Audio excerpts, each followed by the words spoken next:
Hi అండి, నమస్తే. నేను మీ అంజలి.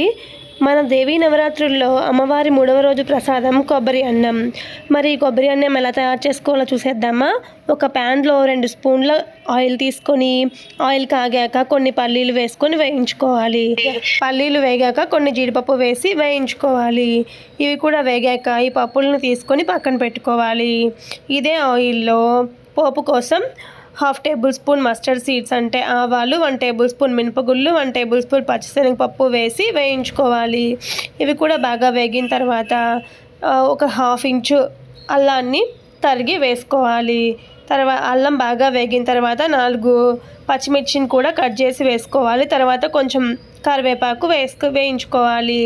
ఇందులో మనం కారం వేయం కాబట్టి కారానికి సరిపడా పచ్చిమిర్చిని వేసి వేయించుకోవాలి. ఇవి బాగా వేగిన తర్వాత కొంచెం ఇంగువ వేసి అది కూడా బాగా వేగే వరకు వేయించుకోవాలి.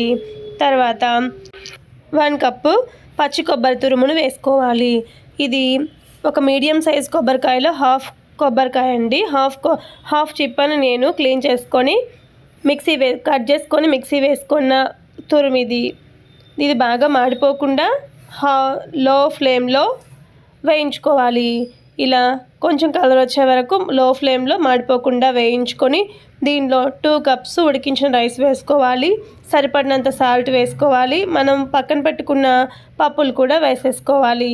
ఇది బాగా పచ్చి కొబ్బరి తురుము అన్నానికి బాగా పట్టేలాగా బాగా కలుపుకోవాలి.